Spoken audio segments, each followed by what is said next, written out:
Hi everybody, how are you today? I'm Shobha and this is Curry for Every Kitchen. Today I'm going to show you how to make curry puffs. And we're going to take a little help from little store-bought help. We're going to buy puff pastry from the store. You can also make it at home, but today we're going to use the puff pastry. We need to buy puff pastry. It's in the your freezer section of a grocer, and it comes in sheets and shells. We're going to use sheets today. And I'm making a filling for it. I'm browning some ground meat. This is ground chicken. And meat choice is definitely yours. You can use ground lamb, ground beef, ground turkey, whatever you want.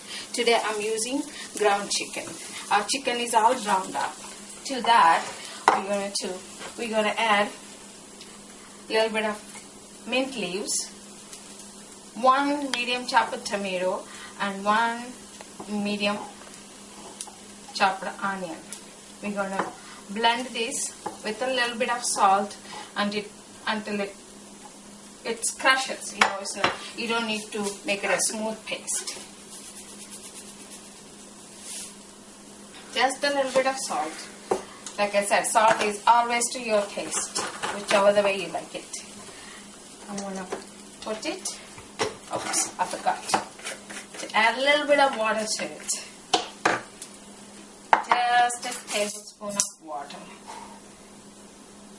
So your grinder just goes.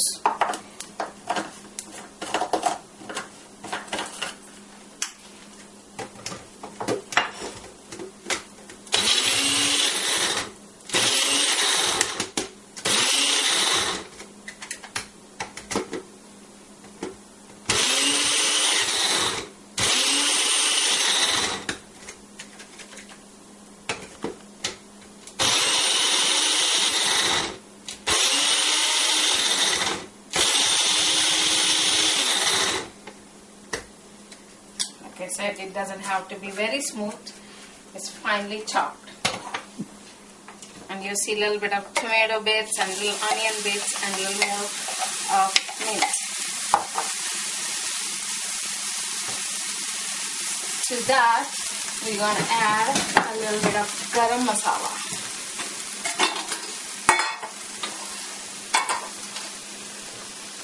I'm adding 1 teaspoon of garam masala to it. And I'm going to cook them and cool them before we stuff them.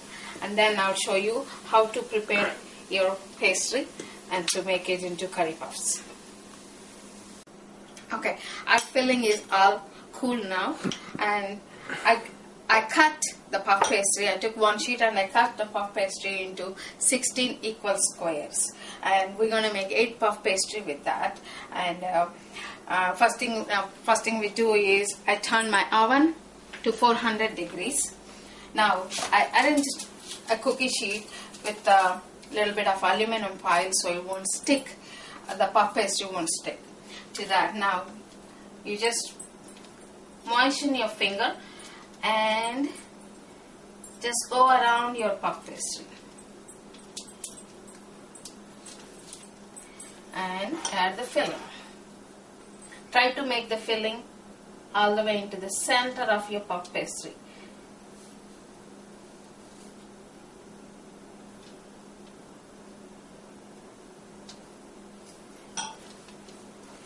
And with the second portion of it, just cover the puff pastry. I made a little slit in the middle of the top portion of puff pastry.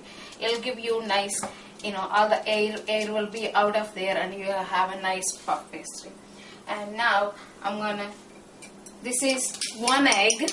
To that, I'm going to add 1 tablespoon of water, little diluting it to make it into egg wash.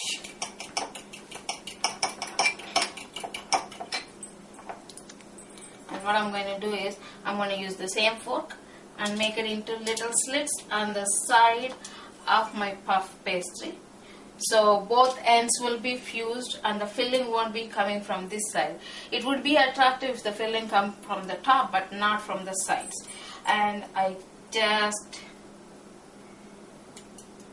take a little bit of that egg wash and do it all the sides of the puff pastry. And you bake them for anywhere between 10 to 12 minutes, depends upon your oven temperature.